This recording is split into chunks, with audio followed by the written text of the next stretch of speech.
we will revisit the characters, themes, lore, symbolism, and historical weight that this season quietly builds, from Dunk's question of knighthood to Egg's growth, even to the legacy of Baelor Breakspear and the Trial of the Seven that changes everything. Because what A Knight of the Seven Kingdoms does so beautifully is tell a smaller, more personal story inside the vast history of Westeros. It's not about thrones or wars, not yet. It's about identity, honour, compassion, and how a hedge knight and a runaway prince begin a journey that will one day echo across the Seven Kingdoms. So in this mega breakdown, we're riding the road with Dunk and Egg, from Ashford to the aftermath of the trial, tracing how Season 1 lays the foundation for one of the most important relationships in Westerosi history. So settle in and enjoy the full story, and let's ride the road with Egg and Dunk one more time. Hey Game of Thrones and House of the Dragon fans, before we dive in, don't worry, this is a 100% spoiler free. I'm not giving away any twists, deaths, or tournament secrets. This video is all about the first episode vibe, the characters and the world of A Knight of the Seven Kingdoms. This is a taste test for Westeros without ruining the feast. If you love dragons, noble plots and epic battles, where are my dragons?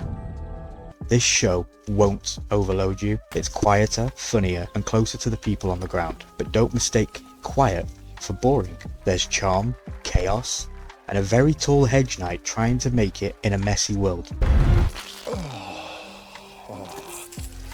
This series is a 6-episode long, each running for about 30 to 40 minutes. Perfect if you want a shorter, more digestible Westeros story without committing to hundreds of hours. So A Knight of the Seven Kingdoms is the newest Game of Thrones spin-off, and it's basically Westeros with the camera pointed down instead of at the Iron Throne.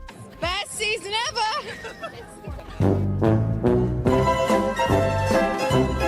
Season 1 is based on George R.R. Martin's novella, The Hedge Knight, and episode 1 is called The Hedge Knight. Straight to the point, right? They're not wasting time. If you're coming into this expecting dragons flying overhead, or lords whispering about candlelit tables, relax. This show isn't about kings playing games for the throne. This one is about a hedge knight who is basically a medieval freelancer. No castle, no guaranteed meals, sometimes literally sleeping in hedges. Not glamorous, not shiny, very real. And that tone hits straight away. I wish you didn't die, sir. This story is set about 90 years before Game of Thrones, and roughly about 80 years after House of the Dragon. The king on the throne currently is Daeron Targaryen II, and dragons are extinct. Gone. Finished. They ask you how you are, you just have to say that you're fine when you're not really fine, but you just can't get into it because they would never understand. It's a quieter Westeros, but if you know this world, quiet never seems safe for long. Our main character is Dunk, an orphan from Fleabottom in King's Landing. No parents, no home, just the streets until a travelling knight named Sir Arlen takes him in. Arlen teaches Dunk how to care for horses, clean armour, service on the road. But more importantly, he teaches him what knighthood should mean: honour, courage, protecting the weak. Honestly, that's already put Dunk ahead of most nobles we've seen in this universe. Arlen becomes the closest thing Dunk has to a father, and then, on the way to a tourney at Ashford, Arlen dies. No glorious battlefield, no heroic final speech, just sickness on a muddy road. And suddenly, Dunk is alone. No master, no job, no direction, just 3 horses and a sword. You could almost feel Dunk standing there thinking, what now? He could sell the horses, join the city guard, live a quiet, safe life, but instead he decides to go to the tournament and become a knight himself. Cue heroic win, dramatic stance, music rising, and then a hard cut to Dunk absolutely destroying a tree with violent diarrhea.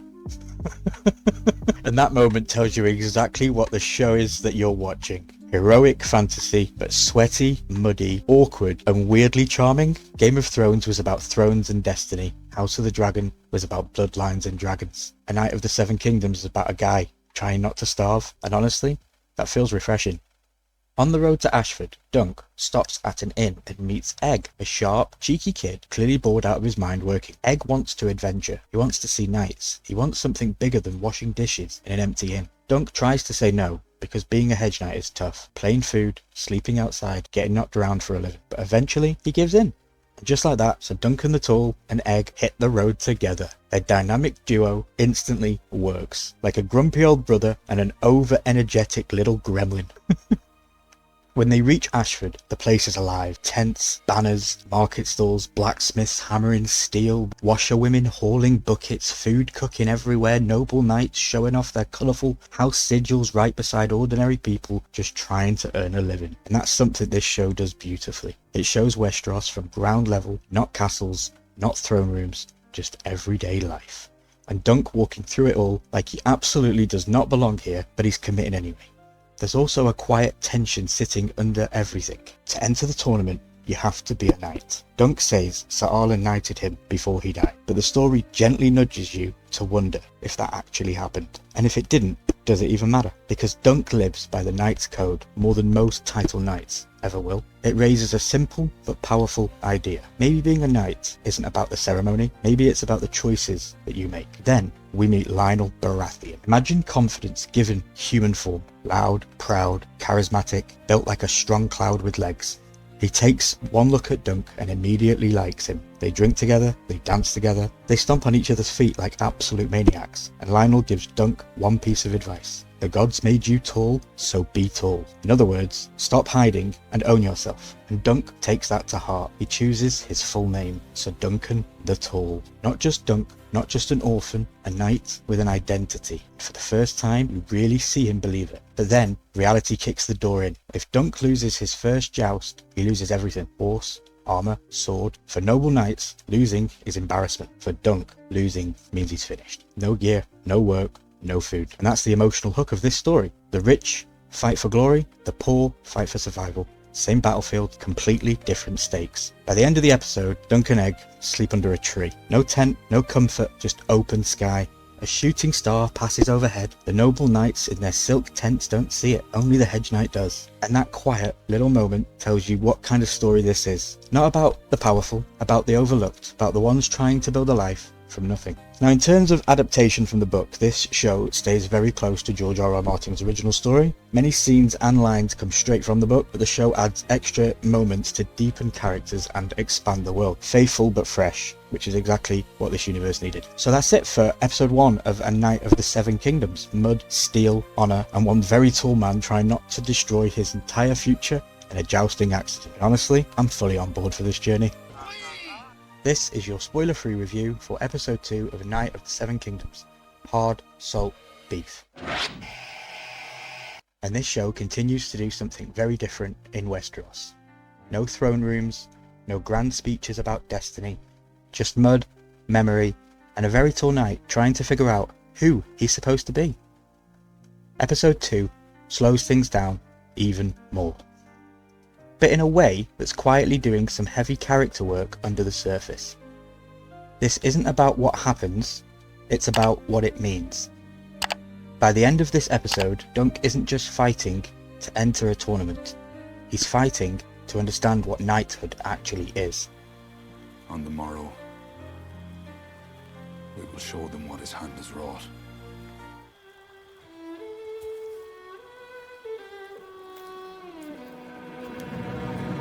A Knight of the Seven Kingdoms is back with episode 2, and it does something I weirdly love. It ends right when I don't want it to.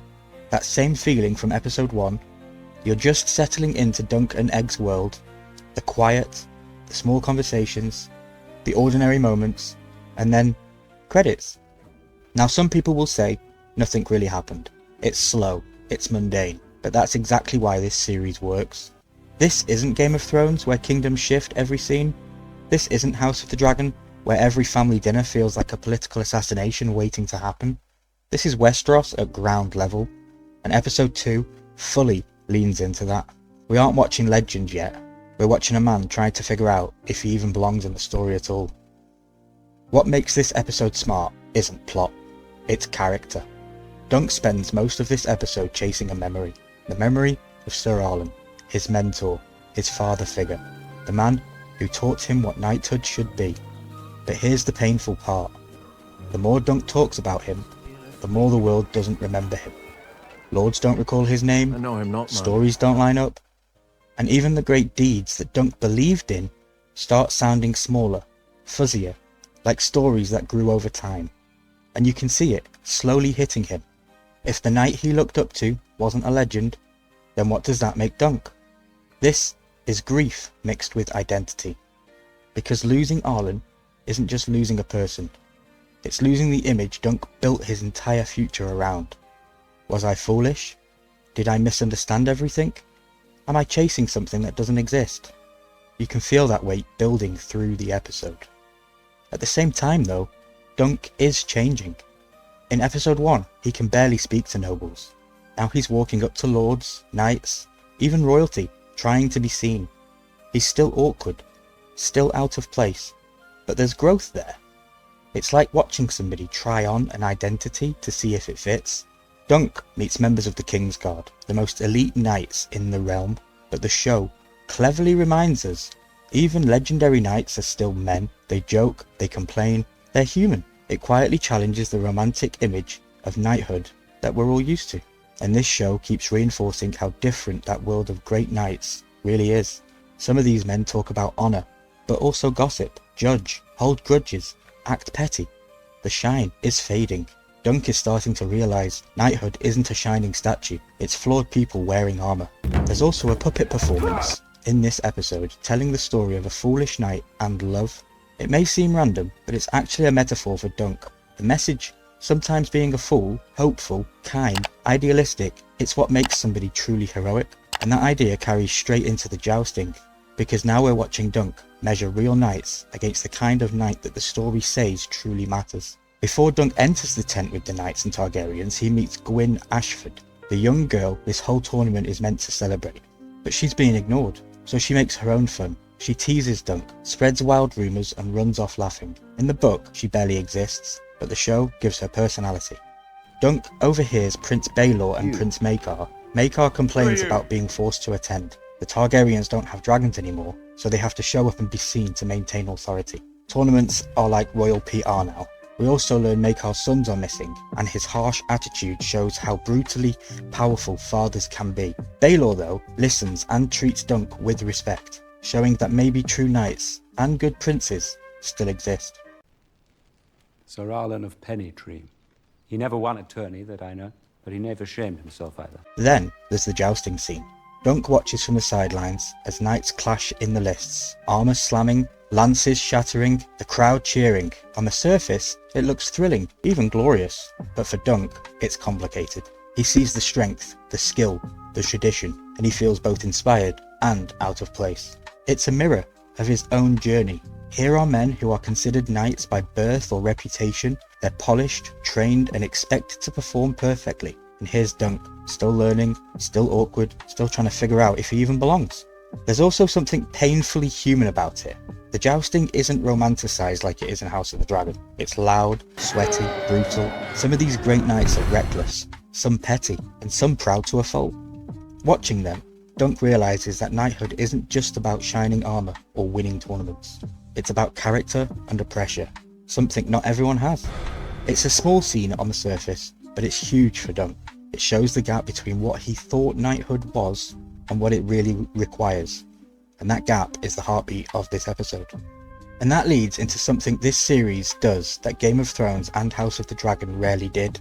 It removes the fantasy gloss. There's a moment this episode that surprised a lot of viewers. Not because it's shocking in a dramatic way, but because it's awkward, human, and completely enormous. I mean, completely unglamorous. And that's the point. This show doesn't present knights like legends carved in stone. These are just men in bodies, in armour, hot, uncomfortable, vulnerable. It keeps dragging Westeros down from myth and placing it in reality. Because this story isn't about destiny, it's not about prophecy, it's not about bloodlines saving the world, it's about whether being a good man actually means something. By the end of this episode, Dunk reaches a quiet realization. Maybe Sir Arlen wasn't a champion, maybe he wasn't famous, maybe he wasn't perfect, but he was good to Dunk. He raised him to be honourable, to protect the weak, to try, and Dunk understands something powerful. If no one else remembers him, then I'm his legacy. His name was Sir Arlen of Pennytree. And I am his legacy. That's not glory, that's not fame, that's something quieter, but maybe more meaningful. So while this episode might look small on the surface, it's doing something big underneath. It's redefining what knight means in this world. Not trophies, not reputation, but character. Now before we wrap up, here's a note for the book fans. This episode is surprisingly faithful to the original material. Dunk's conversations with Tanzel and Hate come almost directly from the page. The Maekar and Boar dialogue mostly matches the pages too. Some elements are new for the show. The flashback with Sir Arlen, the Kingsguard dialogue, and the Dunk and Egg scenes are all invented for television. Even the jousting was slightly tweaked, happening at night instead of during the day. But these changes don't feel disruptive. They enhance the story's intimate, grounded tone while keeping the spirit of the book intact. And that's episode 2 of Knight of the Seven Kingdoms, Hard Salt Beef. Quieter on the surface, but doing a lot of heavy lifting underneath. This series really feels like it's asking a different question than Game of Thrones or House of the Dragon ever did. Not who deserves power, but who deserves to be called good. You impudent little rat. What's happened to your hair? I cut it off, brother. I didn't want to look like you. Today, we're exploring episode 3 of A Knight of the Seven Kingdoms, The Squire. Before we jump in, I want to let you know that this is going to be a deeper, more detailed breakdown than what we did for episodes 1 and 2. We're really digging into the lore, the political nuances, and the character development that shaped this episode. And as always, a huge thank you to HBO for the 2026 press pass and the opportunity to bring you this in-depth analysis. This episode may look small on the surface, but lore-wise, it's massive. We get a Targaryen identity reveal, Blackfire history echoes, anti-Targaryen political tension, prophecy, and the moment that defines Dunk as a true knight. Let's get into it.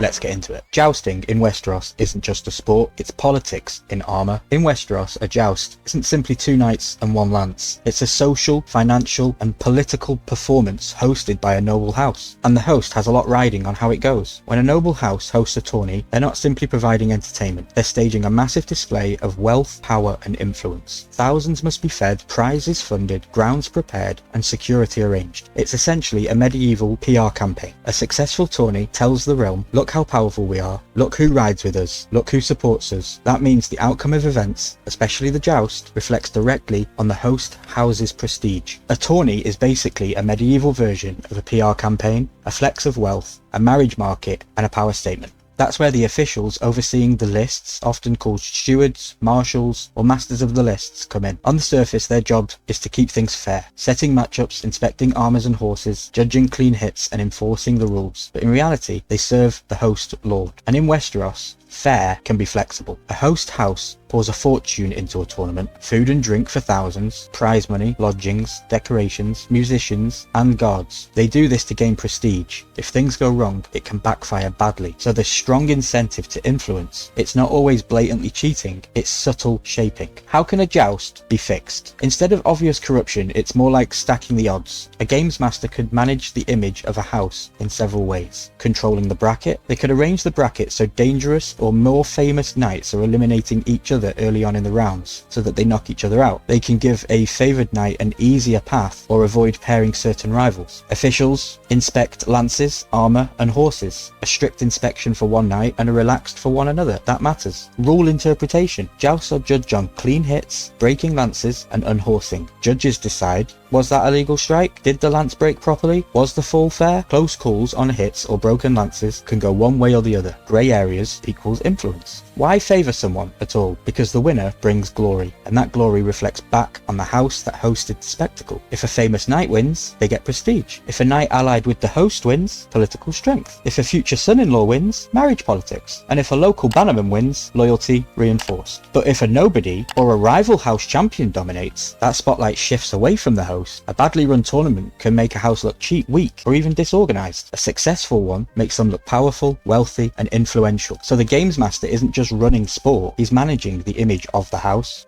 Egg, a prince hiding from a dynasty. Egg's reveal isn't just a twist, it's political dynamite. He is Prince Aegon Targaryen, son of Maekar, grandson of King Daeron II. That places him inside one of the most unstable royal periods in Targaryen history. This family just came out of the Blackfyre Rebellion, a civil war caused by legitimized bastards, disputed succession, Targaryen pride and paranoia. Egg grows up in a house shaped by war, suspicion, and reputation damage. So when he runs away to be a squire, that isn't childish rebellion, it's a rejection of dynastic identity. He wants to learn what rule looks like from the ground, not the throne. That is politically radical. Maekar versus Baelor, the hammer and the anvil. Egg mentions his father Maekar and his uncle Baelor through songs and jokes, but the history is serious. At the Redgrass Field, Baelor led the charge, the hammer, while Maekar held the line, the anvil. Together, they crushed Daemon Blackfyre. That history saved the dynasty, but it also created a house obsessed with loyalty, fear of betrayal, harsh discipline. Maekar is shaped by war, and that explains his severity. Egg, however, grows into the opposite, empath over force. This episode quietly asks, what happens when a child raised in post-Civil War trauma chooses compassion instead of strength? Aerion, the failed dragon ideal. Aerion represents the old Valyrian mindset. He believes Targaryens are superior, fear equals respect, cruelty equals strength. His armor mimics dragons, creatures extinct for 50 years. That matters. The Targaryens lost dragons, but some of them still act like they have them. Aerion's cruelty isn't just personal, it's political regression. He represents the kind of ruler that creates rebellions, while Egg represents the kind of ruler that prevents them. It's just hard to accept that a knight might be so dishonourable, let alone a prince. Why is that hard? No, They're incestuous aliens, though. Blood magicers and tyrants who've burned our lands, enslaved our people, dragged us into their wars without a mote of respect for our history or our customs. The Fossaway Rant, small folk memory. Raymond Fossaway's anti-Targaryen speech is huge world building, because we usually see history from kings, lords, or even dragon riders, but here we see memory from the Reach. They remember fields burned, wars started by succession disputes, foreign conquerors using fire and blood magic. This show reminds us that the Targaryens are not universally beloved. They are tolerated because of power. That tension is the background pressure of this era. Robin Riesling, Faith and War. Robin, calling himself a vessel for the warrior, ties into the faith of the Seven theology. The warrior represents divine courage. But Robin's behaviour shows the danger of religious martial thinking. When violence becomes unholy, madness can look like virtue. This mirrors knights in tourneys, princes in war, and Targaryens with destiny. Everyone thinks their violence is justified. Dunk versus Aerion. Chivalry versus nobility. Dunk attacking Aerion is one of the most important moral moments in Westerosi history. It proves something radical. Knighthood is not blood-based. Dunk has no house, no lands, and no pedigree, yet he embodies the knightly vows more than the prince does. This episode contrasts two systems of legitimacy. Aerion, birthright, Dunk, moral right. And Egg sees it. That moment shapes how he understands rule, justice, and power. Prophecy and Targaryen dynasty thinking. Egg takes the fortune seriously. Why? Because Targaryens have a long tradition of prophetic dreams. Daenerys the Dreamer, Aegon the Conquest visions, dragon dreams across the line. Targaryen rulers often act based on prophecy, and that has shaped the entire political history of Westeros. This moment is the seed of that mindset in Egg. What this episode is really doing, this episode is not just about a tournament, it's about the kind of ruler that Egg might become, the moral education of a king, the idea that the best leadership may come from humility. Dunk teaches Egg honour, empathy, and protecting the powerless. This is the moment where Dunk stops being a man playing at knighthood and starts paying the price for it. Because this is where consequences enter the story, and this is the episode where ideas finally crash into power. The first two episodes built the world from the ground, mud, memory, honour, identity. But episode 3 shows us something important about Westeros. Being a man doesn't protect you from powerful ones. This episode quickly becomes just as much about Egg as it is about Dunk. We see Egg training, running drills, learning how to handle a warhorse bigger than he is. He's determined to be useful, to prove that he belongs here. And his personality shines again through the songs and jokes we hear him singing crude little rhymes. Baelor was the firstborn, Prince Maker sprang out last. Damon was the bastard, so they kicked his bastard. Grass is green in summer, green grass I adore, but grass is red all over. The kind of street humour that kids pick up in taverns and camps. It's funny, it's awkward, but it shows something really important. Egg isn't living like a prince, he's living like a boy chasing a dream. When you kill a rebel, horses die in battle. This battle was the front. Blackfire's not a trueborn, he came from the wrong But then the story pulls the curtain back. Egg's true identity is finally revealed. And yes, guys, I can sit back and sigh because I can let this out. He isn't just a squire. He's Aegon Targaryen, a prince of the realm. And suddenly, everything changes. Not just how the world sees him, but how we see his choice to follow Dunk. He wants this life. He chose it. The Ashford tourney now feels bigger, louder, more dangerous. We see great knights, royal family members, nobles with power. But instead of excitement, Dunk feels small, outmatched. And for the first time, the dream of knighthood feels terrifying instead of heroic. Episode 3 keeps pushing the same question this series is built on. Is a knight someone who's famous, or someone who chooses to do what's right? Because now Dunk is surrounded by men with titles, who don't act very knightly at all. The fantasy is fading, reality is showing through. By the end of this episode, Dunk is drinking with Raymond Fosterway. The mood almost feels normal. A moment to breathe, a moment where Dunk feels like he's part of the world that he's been chasing. But that peace doesn't last long.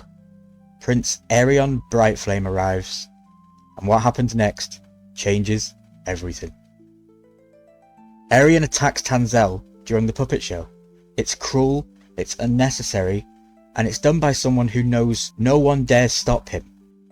And Dunk does the one thing a knight should do, and the one thing that could probably get him killed. He steps in, he fights back, because Dunk cannot stand by while somebody that's innocent is hurt. That's who he is. But this isn't a storybook, guys. This is Westeros, and he just struck a prince. That choice, that might cost him everything. Episode 3 is where the story grows up, where ideas meet power, where honour becomes dangerous, and where Dunk stops trying to become a knight and proves he already is one. This is the fundamental foundation of a different kind of Targaryen legacy. Episode 3 is where the personal story becomes historical, and for the book lovers out there, here are a few interesting differences between the original Dunk and Egg stories and what we are shown on screen. Egg's identity in the show. The reveal of Egg as Prince Aegon Targaryen is dramatic, but in the books, it's a little bit more gradual and subtle. Robin Riesling. In the book, Robin is quieter and less defined. The show explains his role, giving him more personality and depth. The jousting accident. The book handles tournament injuries more subtly, while the show has emphasised the shock and brutality. Aerion Brightflame. His cruelty is more immediate and visual in the show, whereas in the books, it's more nuanced and implied. Dunk and Egg's bond. The show adds more warmth and humour to their relationship, while the books are a bit more understated. Prophecy and the fortune angle. The series brings prophecy to the forefront, while the books, you could say it's a bit more ambiguous. None of these changes break the spirit of the story though, they just shift emphasis for television. Egg isn't just a runaway prince anymore, he's a political idea, and Dunk isn't just a hedge knight, he's shaping the future of Westeros without even knowing it. In Westeros, striking a prince should end your life.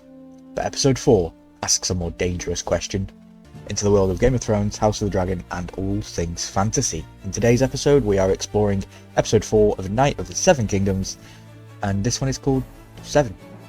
And this is where the story shifts, consequences hit, alliances are tested, and Dunk has to find out who truly stands with him. Let's get into it. Okay, so we pick up immediately after last episode. Dunk is locked in a cell for striking Prince Aerion. The camera lingers on him staring up through the grate, visually echoing his childhood surviving in Fleabottom. It connects the boy to who he was and the danger that he's now in.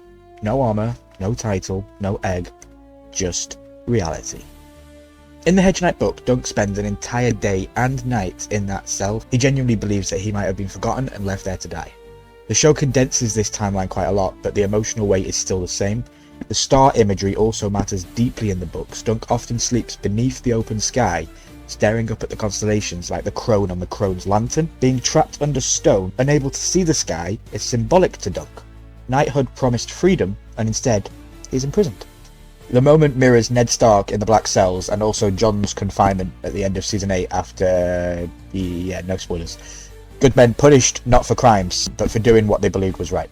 Okay, Egg visits, now back in his Targaryen black and red costume, and his clothes because his father Maekor has reclaimed him.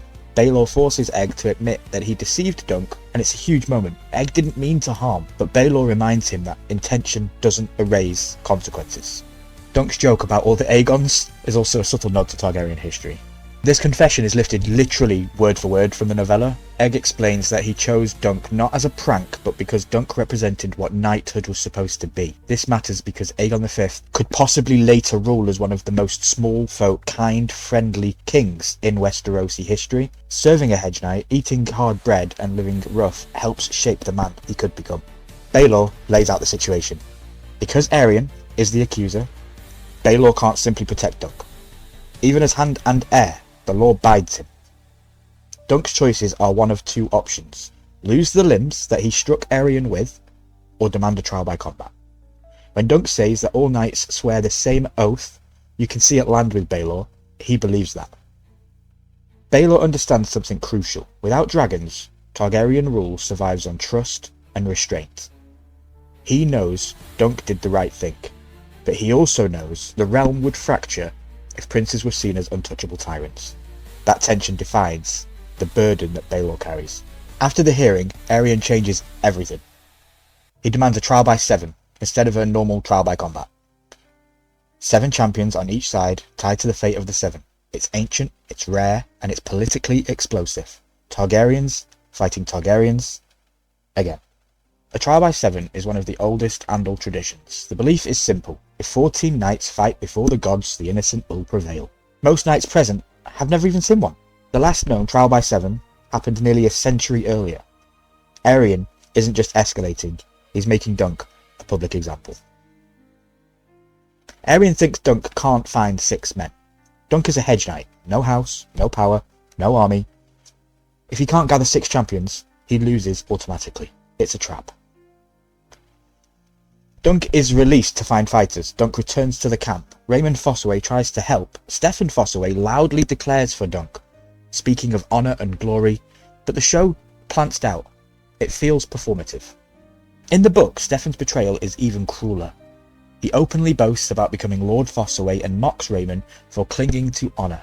In Westeros, honour is expensive, and most people will sell it. Raymond choosing the green apple sigil marks the birth of House Fossaway of New Barrel, a house that actually still exists in Game of Thrones. Egg returns with his brother Daeron. Daeron apologises for lying earlier and offers to fight. He also shares one of his prophetic dragon dreams involving Dunk, unsettling but unexplained. We hear about Aegon's cruelty growing up also. This isn't a misunderstanding. Aerion is dangerous. Dunk remembers Tanzel's play about Florian the Fool, a legendary knight in love. Steely Pate brings Dunk the shield she painted before fleeing. The shield becomes symbolic, Dunk standing for something, even now. At the tourney field, we see who answered the call: Lionel Baratheon, Humphrey Harding, Humphrey Beesbury, Robin Riesling, and Daeron. And then, the big twist. Stefan Fossaway switches sides after being promised a lordship. Honour bends quickly when power offers reward. Dunk still refuses to knight Ryman himself. Lionel Baratheon steps in and knights him instead, using the classic oath we know from Game of Thrones. Dunk hesitates because the show strongly suggests a long-running theory.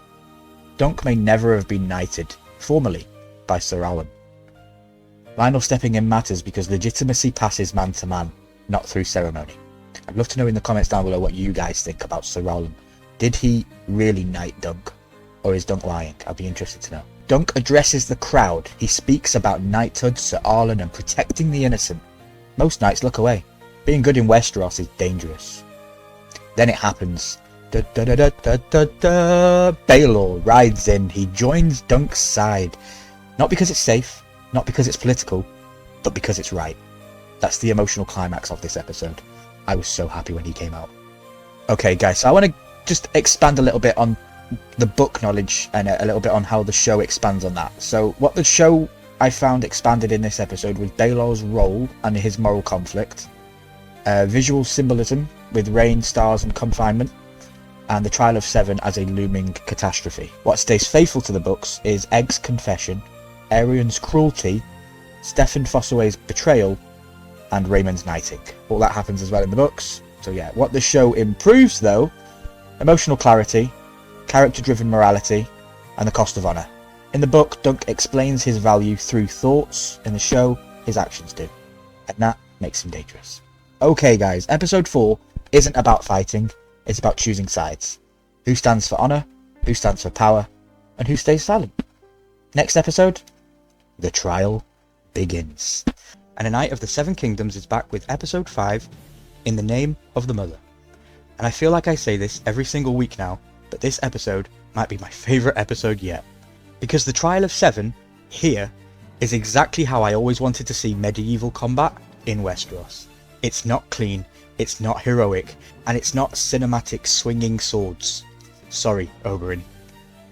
It's muddy, confused, brutal. Half of the time Dunk barely knows what's happening around him. And that's perfect. Because this was supposed to be a noble birthday celebration for House Arlen, a PR moment for the crown, and instead it collapses into fog, chaos, and tragedy. Which is very much George R.R. Martin. But what really makes this episode special isn't just the fight, it's what the fight means. This episode is about what knighthood really is, why Dunk fights, and why mercy matters in a violent world. So, let's get into it. Myth versus reality. The Trial of the Seven is supposed to be sacred. 7 champions on each side, the gods decide the outcome. Divine justice through combat. But what we actually see is chaos. Men slipping in mud, visibility gone in fog, no clean heroics, no glorious choreography. Just exhaustion, grappling, panic, and historically, that's exactly what medieval combat looked like. Fights collapsing into wrestling and stabbing in the dirt. So the show does something brilliant here. It strips away the myth of knightly combat and shows the reality underneath. This isn't a storybook duel, it's survival. Dunk versus Aerian, 2 knights, 2 worlds. What I love most about this fight is how clearly it shows character through combat. Aerian fights like a noble duelist, precise, cruel, lethal intent, willing to stab from behind. He fights to dominate. Dunk fights like a survivor, grappling, endurance, brute force, refusing to stay down. He fights to live. This is class storytelling through combat. Aerian represents the corrupt knightly system. Dunk represents the ideal of knighthood. And the irony is perfect. The prince behaves like a monster, and the commoner behaves like a true knight. The episode title matters a lot here. The mother in the Faith of the Seven represents mercy and compassion, and the word mother echoes throughout this episode. We hear warriors invoking the mother. Dunk's past tied to abandonment, dying men calling for their mothers. And here's the key contrast. Aerian fights to kill, Dunk fights to stop him. Even when Dunk has every right to kill Aerian, legally and morally, he doesn't. He shows mercy, which is extraordinary for someone who grew up with absolutely nothing. Dunk never knew his mother, never had protection, never had mercy, yet he becomes the embodiment of it. That's the heart of his character. Why Dunk fights? The flashbacks. This episode does something that the original Game of Thrones almost never did. Flashbacks. And they're crucial because they show us the origin of Dunk's values. We see flea-bottom brutality, helpless victims, systemic cruelty, and Sir Arlen choosing kindness. Arlen saves Dunk when he didn't even have to. That moment defines Dunk forever. So when Dunk stands against Aerion, he's not just fighting a prince. He's fighting everything Arlen stood for. Cruelty, entitlement, abuse of power. Dunk fights to defend the weak because someone once defended him. The flashbacks. One of the most important storytelling choices in this episode is the use of flashbacks, because this is something that the original Game of Thrones almost never did. Characters told us about their past, but here we actually see it. We see Fleabottom through Dunk's eyes. We see hunger, violence, neglect, and the reality of being nobody in Westeros. There are no heroic origins here, no destiny, no prophecy, just survival. And that's crucial, because it shows us that Dunk's values didn't come from the birth, or training, or noble tradition. They came from lived experience. Sir Arlen, the moment that made Dunk. The flashbacks also show us the defining moment of Dunk's life. Sir Arlen intervenes to save him. Not for glory, not for reward, not for politics, just because it's right. And that's the point. Dunk didn't learn knighthood from ceremonies and titles. He learned it from one act of compassion. So when Dunk stands against Aerion in the present, he's repeating Arlen's choice. A strong man protecting the powerless. That's the legacy that Arlen gave to Dunk. The Fleabottom truth. The flashbacks also remind us of something easy to forget in Westeros. Many people are not nobles. Most people are Dunk. They live in poverty, danger, powerlessness. The world of crowns and tournaments sits on top of that suffering. And Dunk carries that world inside of him. So when he fights, he's not just defending himself. He's defending every powerless child he used to be. Why the flashbacks happen during the fight. The placement of the flashbacks is also deliberate. I've seen online a lot of people complaining about how the flashbacks were put in at a stupid point. For me, they were perfect. They interrupt the trial of Seven itself, which means the show is telling us this fight isn't really about Aerion. It's about Dunk's past and identity. Every time Dunk is knocked down, we return to Fleabottom. And when he rises again, he rises as both Dunk the Knight and Dunk the orphan survivor. It's the boy from Fleabottom who wins the trial, not the knight. Knighthood, ideal versus system. Here's a deeper thematic theme of this whole episode. Most knights in Westeros serve. Houses, crowns, glory, politics, even good knights serve power structures. But Dunk is different, because Dunk isn't really part of the system. He's a commoner pretending to be a knight, which means he can embody the ideal of knighthood, not the corrupted reality. Protect the innocent, stand against bullies, do what's right. The fake knight is the truest knight. Baelor's death. Tragedy, not glory. Then the episode delivers its cruelest truth. Baelor dies. Not heroically, not meaningfully, not gloriously, just senselessly. And that's pure A Song of Ice and Fire. Great men die because of lesser men's pride. The entire trial never even needed to happen. It was born from Aerion's ego. And Baelor, the best of them, paid the price. That's the tragedy of Westeros. What this episode says about Westeros. By centering the story on Dunk, the series does something new for this universe. We finally see Westeros from the perspective of the small folk, not the rulers. And the message becomes clear. The feudal system isn't noble. Power isn't virtuous. Titles don't equal goodness. True virtue comes from choice. Dunk chooses compassion, courage, protection of others. And that's why he wins. Not because he's stronger, but because he's better. In the Name of the Mother might be the most thematic title episode of the series so far. It shows us what knighthood should be, why Dunk fights, and how mercy survives in a violent world. And honestly, this might be one of my favourite episodes across the entire Thrones universe. I know a lot of people have been saying that. I know IMDb have gave it a 10 out of 10. But I'm telling you now, this was probably the best 30 minutes of television I've ever watched in my entire life. And wow, A Night of the Seven Kingdoms finale is here. And honestly, I don't want to jinx it, but this series has genuinely felt like a return to form for Westeros storytelling. The tone, the character focus, the grounded world building, it really captures what made this universe feel special in the first place. All jokes aside, this show completely caught me by surprise. I expected something smaller, but what we got was something intimate, thoughtful, and deeply rooted in the heart of the lore. So this finale breakdown, we're diving into all the lore, connections, symbolism, and character meaning across episode 6. And just a heads up, this breakdown focuses on what the episode itself presents on screen, so no future spoilers here. So let's get into the aftermath of the Trial of the Seven. The aftermath of the trial, Dunk's guilt. We open up with Dunk recovering, watched over by Sir Lionel Baratheon and the Maester from Storm's End, because Baelor's order to have his own Maester treat Dunk died with him, which already reinforces this episode's central theme. Dunk survived, but Baelor didn't. And that contrast sits heavily over everything. And Dunk carries that guilt deeply, not just as grief, but as a responsibility. He truly believes, all I do is bring pain and suffering to those around me. And that belief shapes almost every decision he makes in this finale.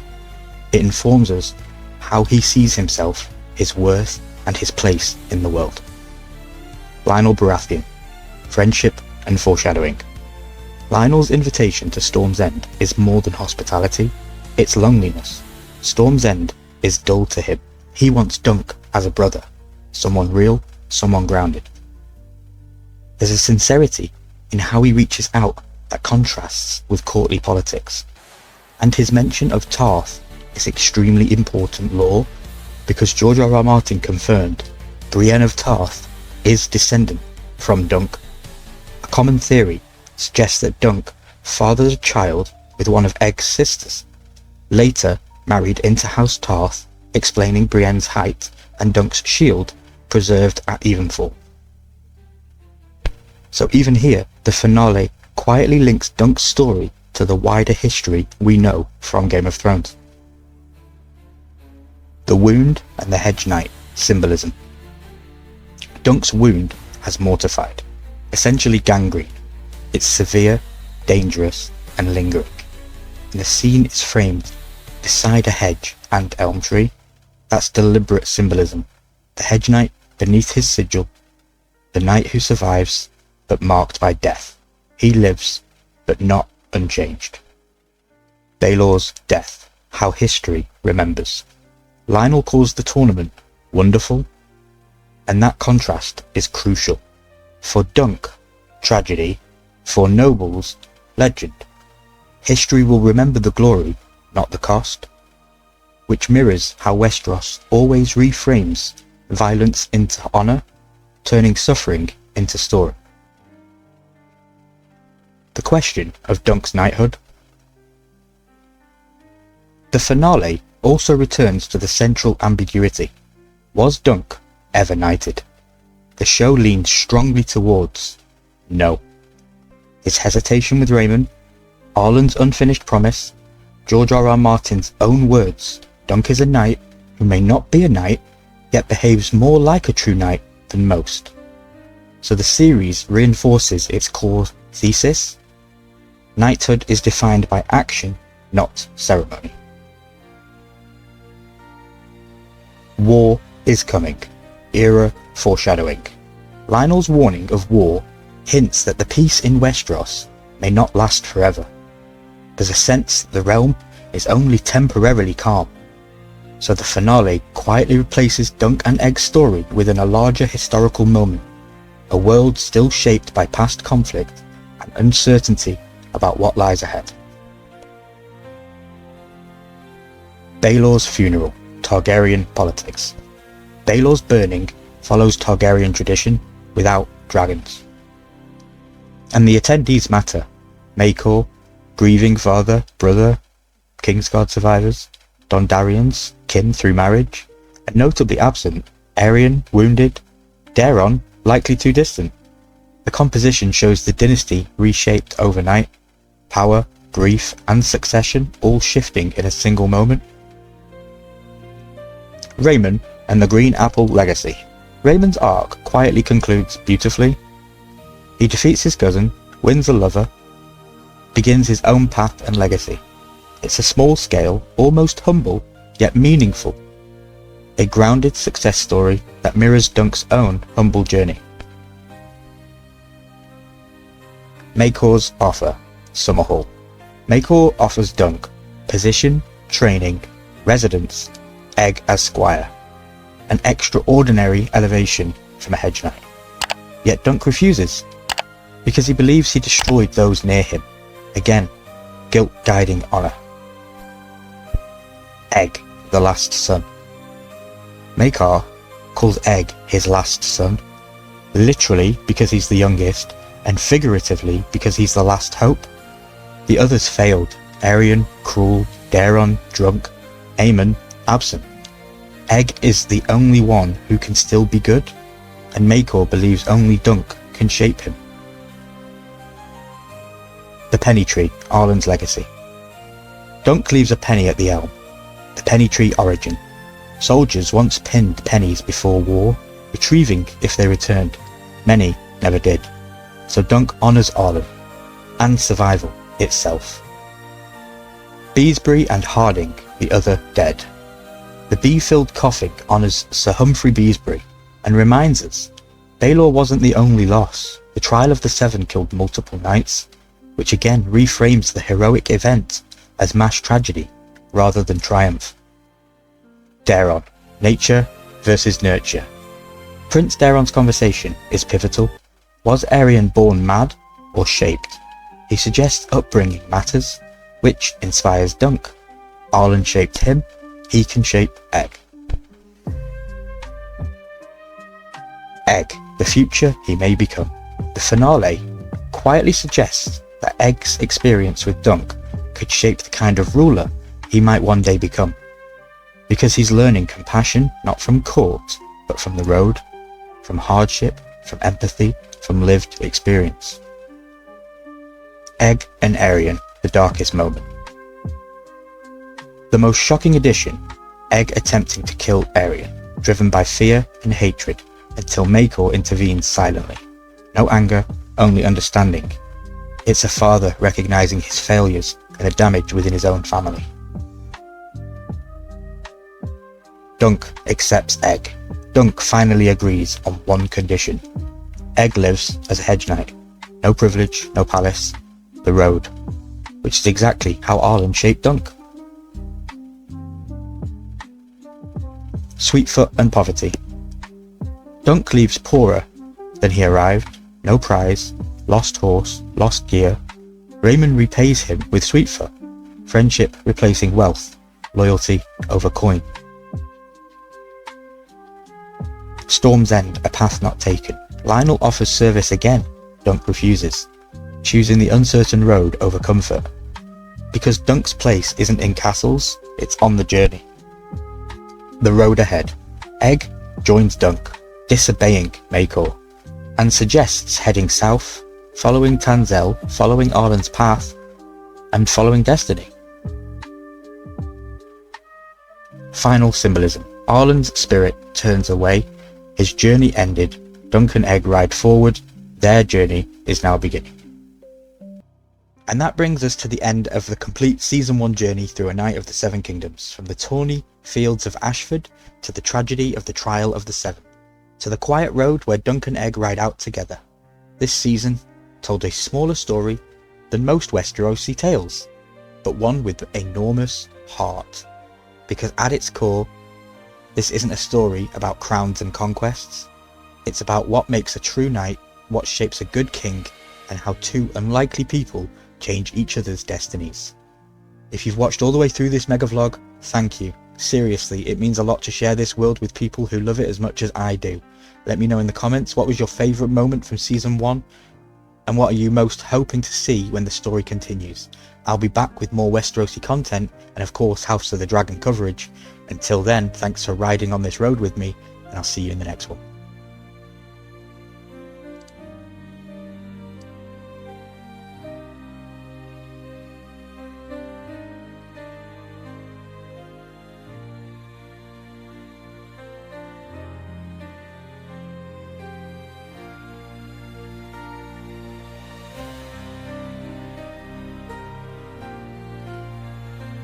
Hey everyone, welcome back to Ryan Milky 14. It's Ryan here, bringing you deep dives into the world of Game of Thrones, House of the Dragon, and all things fantasy. In today's video, it's a special one. We're diving into the complete Season 1 journey of A Knight of the Seven Kingdoms, bringing together all 6 of my episode breakdowns into one full mega review. So if you've watched along week by week, this is your chance to experience the story again as one continuous journey. And if you're new to this series, this is my full Season 1 deep dive, start to finish. Across this video,